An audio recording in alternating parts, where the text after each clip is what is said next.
Hi, I'm Matthew Cox. I'm the director at Logan Together, and Logan Together is a child development project, a whole of city child development project based in Logan in Queensland. Our aim is to make long-term change in our community by taking an intergenerational or human development approach. We're interested in the 45,000 kids in our city aged 0 to 8, and we're working with dozens of partners across the community to do the things that life experience and science tells us make a difference at each age and stage of childhood. Things like better antenatal care, better child health services and health checks. Only about 10% of kids in some of our suburbs get a health check before they go to school.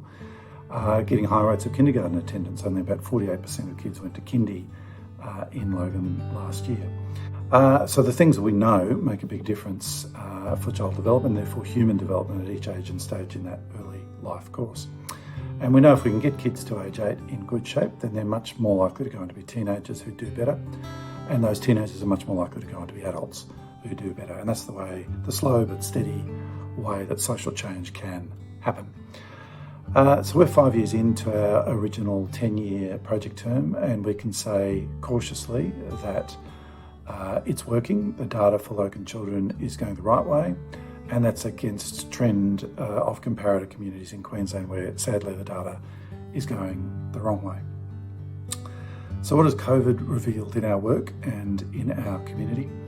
Well, there's certainly some very tangible impacts. When the world went online, it exposed the extent of some of the digital divide issues in our community. Social isolation, which is always present, intensified for many families. Some children and families disengaged from institutions and school and learning, and they were slow to come back. But it's also fair to say that for some families, the increased welfare spend meant that life was unusually a little bit more comfortable. And so there's some countervailing factors that we've noticed as well. But overwhelmingly, COVID simply gave us an opportunity to see afresh the central challenge in our work and the opportunity in our work. I think that is that in communities where there are high rates of poverty, we need long-term, well-organised strategies that build capability and boost well-being. And those strategies need to be about building human capital for the long term. They therefore must be significantly concerned about child development because that's the most impactful place to strike in the human life course for long-term outcomes. So what are we doing? And if we receive further support, what more would we do? We might take those two questions together. Well, there's a bunch of things at the macro level that we'd like you to think about.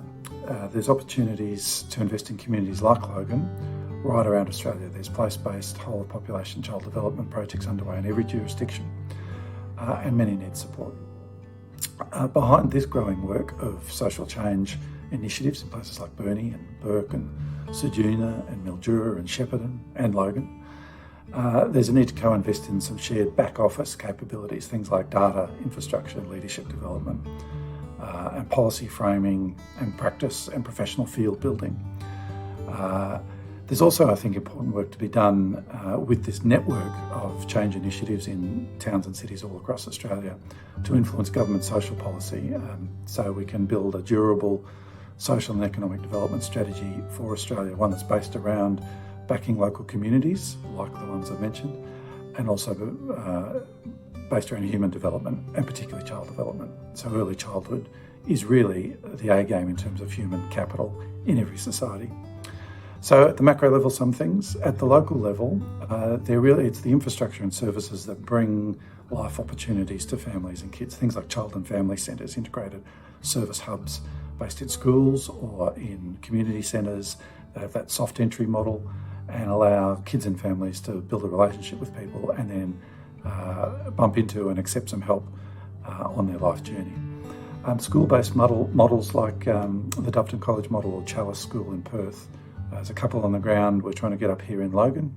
Really good targets for investment. And smaller school-based hubs that the Scanlon Foundation have supported all around Australia. These are really important pieces of community infrastructure.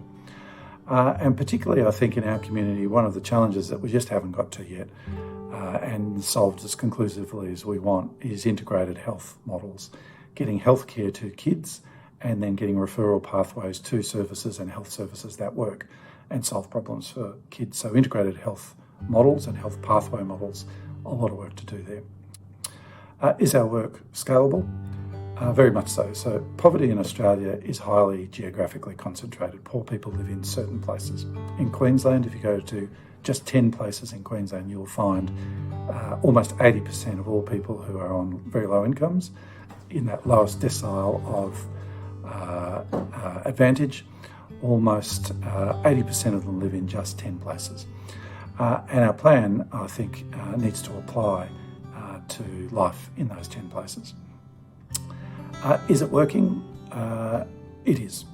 The Australian Early Development Census numbers show a clear positive trend in child development outcomes for kids in Logan, and that trend's against the broader trend of how kids in other communities in Queensland are doing. So this is not how we want to win the argument, this is not how we want to be proved right, but there's a clear against trend performance for kids in Logan compared with comparator communities in Queensland. Thanks so much for your interest in your work. Hopefully that's given you a little bit of an insight into what COVID's meant for us. In summary, I think it's just highlighted the importance of long-term intergenerational change strategies. We know what they can look like. We're doing them. We're doing them in other communities as well. And we'd love your support either at the macro level or in very specific initiatives at the local level.